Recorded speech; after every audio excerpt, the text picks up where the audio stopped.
We need to raise the standard and continue to raise the standard from the ground up. Your past conditioning, your beliefs, you need to dump that and unlearn it and make room and opportunity for new stuff to come in. If you're feeling that feeling at all within your gut, you need to go with it. You have to have those people on your team who are willing to accept the change, because change is frustrating.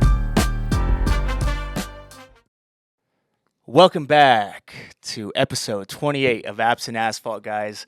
I'm here with Hayden Cortez. Howdy. He always makes me do the intro when I don't want to. He's expecting it.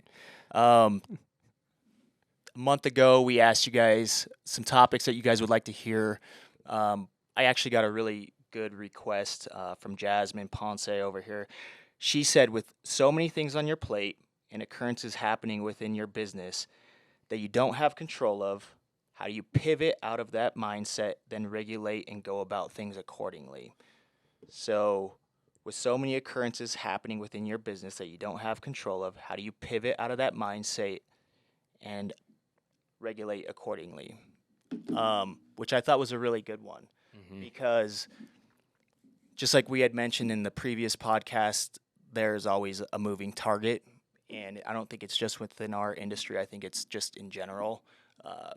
It's like in the biometric pressure of the world. Don't quote me on that. Yeah. Random. So, I have my own way of dealing with things and kind of being able to pivot and stuff. But a lot of times it takes some self-seclusion and just removing yourself from the situation, whatever it may be, and kind of thinking things from an overall standpoint. And maybe it's a year from now, what does this look like, ideally? 2 years from now, what does this look like, ideally?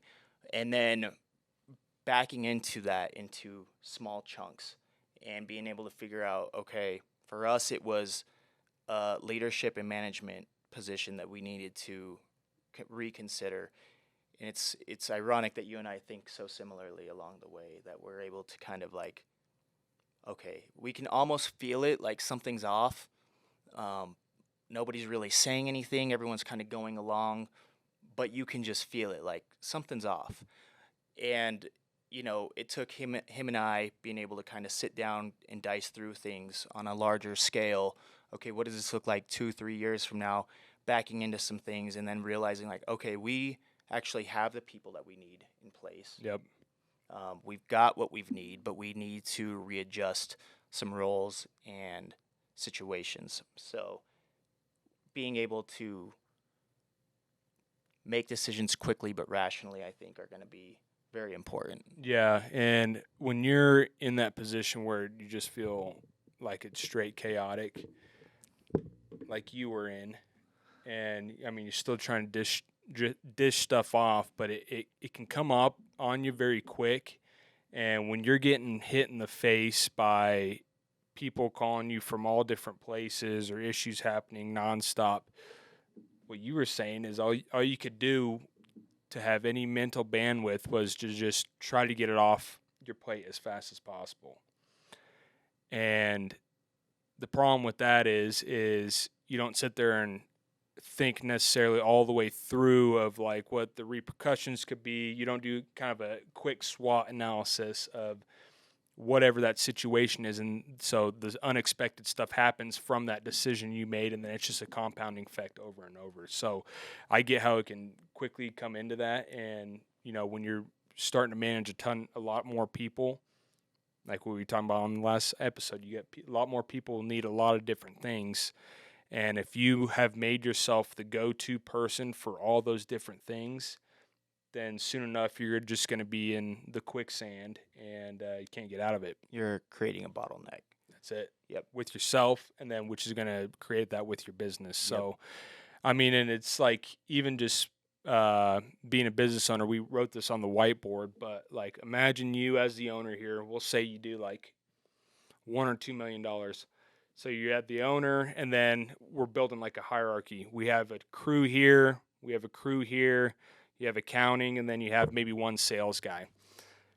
With the crews, each crew maybe has 3-4 guys apiece. So your team, up to probably close to 20 people. And if you have put yourself in the position that you are the go-to contact for all 20 people, and then you have the external factors like your friends, wife, kids, vendors, suppliers, clients, banks, anything else that comes in with life, you're going to be spending your days just trying to get stuff away from you, and you're not ever going to be moving forward. So like what you said, it takes self-seclusion, and we went and heard this guy speak his name's Greg Reed, and I think he runs the leadership team for Chick-fil-A, or he's like the chief leadership officer. And a big thing what he talked about was creating margin in your life, which a margin is just time for yourself. You're not with anybody else, your phone's off, time for you to sit, plan, reflect, and think about next steps or be able to problem solve. And the day-to-day distractions don't allow you to effectively do that. And so if you don't spend that time or make that time for yourself, you just continue going this bad cycle until you hit the ceiling, so to speak. So Yeah. Yep. Within 8-Figure Paving Playbook, we talk about the 5 levels of ownership. And, the last few years I've been definitely riding at a level 5. And with some abrupt changes that kind of just threw a wrench into the plan for this year. The uncontrollables, I find myself back at a level 4 within a few months' time going into this year, ironically, as I'm teaching a playbook with you along the way here. So what's good, though, is it gave us an opportunity to kind of even go back and reflect through our game plan, what we have, what we need, etc., knowing that MPP is the beast that fuels and feeds so many different facets of all these different endeavors that we've created. And ultimately, what leads back to, what we talk about in traction and everything else was the integrator position, what that person entails, what it needs, which is allowing me to quickly crawl back out of a situation where I dove back into the weeds. And it takes that sometimes. It takes the owner. If you're in don't get me wrong. If you're an owner and then there's a fire drill and you don't have anybody going to put it out, it takes that person doing it and commanding the leadership until you find the right person to help bring the status back up. So that's kind of where we found ourselves, and now we're back on track and gaining momentum by the day, and it's exciting. Yeah, I mean, it's like we don't want to sugarcoat anything for you guys. That's the real shit. That's really what happens. I mean, that's life, and that's business, and that's part of like what we want to talk about, because you ain't always killing it all the time. No, it freaked us out. So we had a goal this year, a pretty lofty goal. Yeah. We wanted to produce, roughly 25 million through NPP. As we're rounding out quarter 1, our sales were significantly lower than 22, and there's rain coming and people aren't signing contracts, and I'm like, oh shit, like I need to sell. So freak out starts coming. I start selling. Well, at the same time, I'm starting to pick up work left and right. These guys start picking up work left and right. And all of a sudden, we're up to a huge amount of sales, and we're back on track and then some for the goal. I've got myself in the weeds with everything that I've sold. My other guys are in the weeds, but now I've got a production problem because it's been raining the last 60 days. And so it's like, how do we all collectively get our hands around that? So it's been nothing short of a team effort, but that's what happens sometimes. Yeah, it's called the bottleneck right there. You have too much inflow and not enough outflow going out. So, and that's what happened, man. And then on top of that, when you close all the deals, and depending on the deals and the needs of the customer and when they need to get it done, you're shifting schedules up and you're moving crews around. You got equipment breakdowns on a day-to-day basis. It can hit quick. And our business, like the pavement business period, is so fast paced because you're going from job to job to job. It's not like GCs where you stay on a job for months or even years at a time. we're trying to get in and out as fast as possible, be as productive, as efficient as possible, while trying to manage efficiencies with different people and different crews. And it's two different beasts. You got the production side of it, which I'll call the production side, like people in the field, all your crews, your logistics, your equipment maintenance. Then you got the other beast, which is the internal office. So it's the sales, the accounting, the operations to get stuff scheduled. And the only way to control the beast is to set up, an effective hierarchy of chain of communication. And that starts with, just right now, okay, you're here as the owner. Who is your leadership team? Okay, is that someone who's like your GM, or do you have only your department heads? So when you get to that point, then you need to realize that the people directly below you or above you are the only people you should be contacting, or should be contacting you for your hierarchy. And when you get to a place where you let the uncontrollables happen, or you get back into the weeds too much, you have people from quote unquote the bottom totem pole all the way communicating all the way up to the top, and then the top communicating all the way to the middle level. And that's when the communication gets messy. And the communication is the biggest problem that everyone has, not only internally as a business, but with customers. That's one of their biggest complaints. And so you can lose that control very quickly. But that's where you're really, really good at, man. I mean, you're incredible at being able to put systems and processes in place instantly, or close to it, and then you're dialed in from that point. So Hayden's got a ton of great experience with that. He's probably one of the best that I've ever seen in terms of just being able to take a plan and then drill it down. You guys have probably seen him drawing on the whiteboard on tons of different stories. I love the whiteboard, bro. That's his thing. I mean, he is like incredible. It's like I'll sit there and talk, and he's just being able to build it out, which makes a really good team. So if you guys find that synergy, it's important. Appreciate that, man.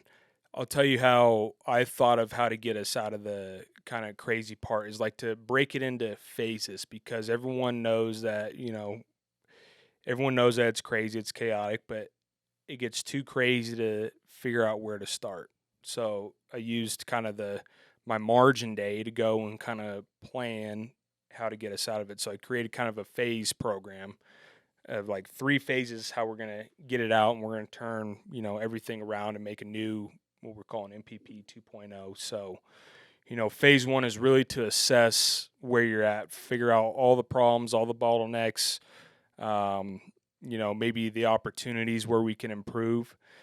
So that's phase 1. Phase 2 is going to be where you start to implement it and you document, have your meetings, enforce the policies. And then phase 3 is where you're learning to refine it. So we're on phase 2 right now. So everyone's getting implemented.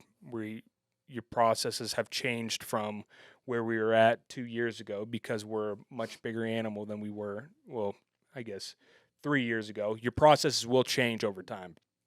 You have to. And then, phase 3 is kind of figuring out ways you can become more efficient and make your business, your systems, your process is the most effective. And so think about it. If you don't have somebody, think about a person on your team who could start to think like that, or look for people who could start to think like that. Like the visionary and the integrator is a huge relationship that you have to have. And, it'll help you guys constantly maintain. But what I've kind of saw in business, and even we went to dinner last night with some family friends. She pretty much calls companies. She works for a private equity company and calls them and starts the initial conversations, talking to them about selling for all blue collars. And I was telling her kind of like, where we were at with our bottleneck of all the business that came in and not able to produce. And she was like, holy shit. She's like, literally every single person I talk to, that's every single blue collar person I talk to. So she does HVAC, asbestos, all kinds of guys. She said they all are saying the same thing. What you do is in order to scale, you have to have the leader, which is Zach, to push the envelope to get to a new level. So that's taking risk. But then to catch up to that, you have to have somebody to implement the processes to be able to do that. And then same thing, once you smooth sailing, you're like, all right, we need to make another push. Then you go and buy 2 mills at the same time, and then you push again. Now you got to figure out a way to fulfill that, and that's how you consistently grow. So it's a push, catch up, and so that's when your process and stuff are going to change because they continually move. And you will have growth pains. It's important to let your clients know, let your customers know, like, hey, listen, we are growing. We're working on processes to fix some of these things because people are gonna feel it, somewhere along the way at times. It's important to just stay transparent. I mean, people want to see people grow. They want to see them thrive. It's not returning phone calls. It's being ignored. It's a bunch of other little things along the way which will ultimately hinder your growth and then probably set you back. So. Yeah, that's been a good learning lesson for us. And yeah, like I said, we're not perfect. We don't have it all figured out, but it's just stuff that we've learned over the years that's kind of came back to fruition. So again, sometimes you need to take a step back in order to propel yourself forward. So what was part 2 to your question? I kind of forgot. So that was like you have the chaos with the all the uncontrollable factors. How do you pivot out of the mindset and go about things accordingly? Okay. And then I think she was probably alluding more to even like a personal level. For example, meditation, walks, long walks on the beach, small furry animals. Yes, small kidding. furry animals. Laying in a field of puppies and flowers. Long pastures, meadows. So the way we did this for you, remember it was really after that call because for a while Zach had an unbelievable amount of shit that Oh man. I don't even know how you were able to dish it off, but it became chaotic personally and professionally.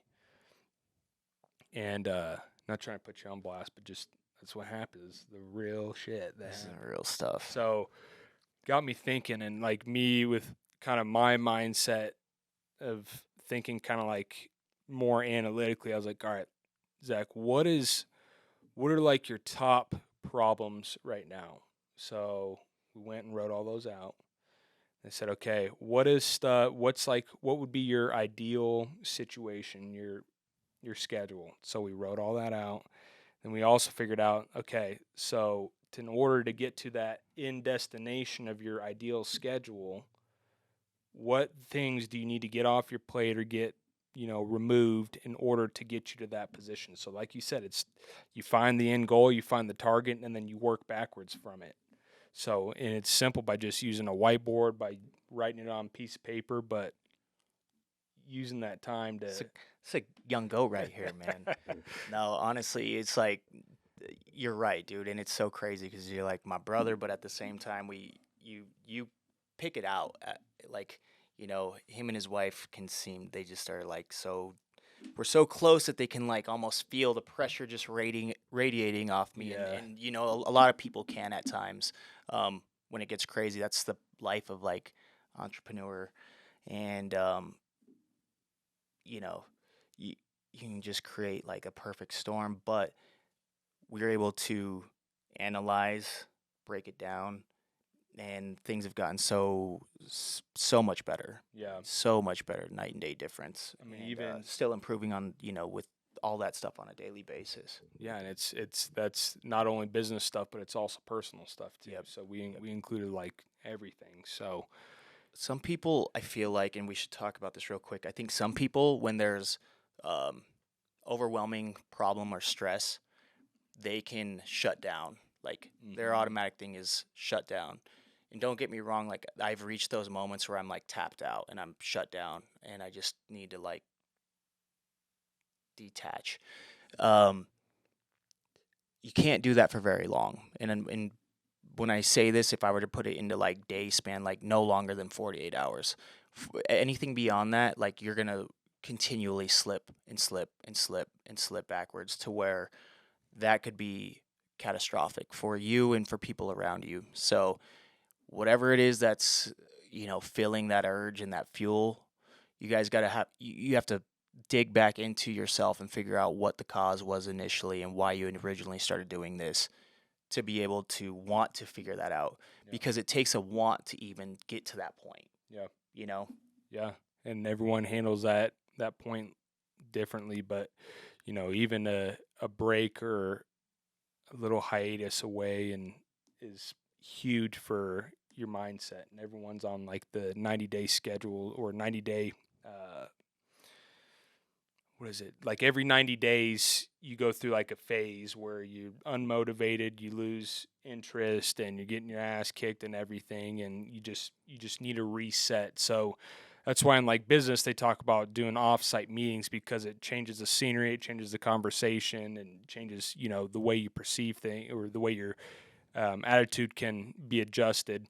And do that for yourself too. I mean, we all brag about grinding and we all work hard, but at the end of the day, we're all human, and there's only so much you can do effectively before you start going backwards. And so a simple 2-day trip, like you said, to Miami and go do some mahi fishing. Yeah, exactly. Will help you reset your mind, but like it's important to create that margin time for yourself to reset the chaotic craziness. Yeah. Every 90 days or so. Every 90 days. Yeah, the cyclical nature of everything is pretty nuts how it works. Yep. So It's important to probably look at 90-day paving playbook. Yeah, I think so too. That's a good figure. 90-day. Yeah. Speaking of, we got some exciting changes for that. I want to give shout outs to, we got a little audience, they're part of our team. We got Hunter, David, as you guys know, and then my wife Megs, who's part of this. And so they're gonna help make the 8-figure playbook like what it should be. And so we're going to do a huge push on that. It's still available for you guys as contractors. I know right now is the heart of the season and it might be a little bit hard for you guys, but really in these next couple months and the stuff that we have coming out just for helpful content that we're giving out for free is going to be huge.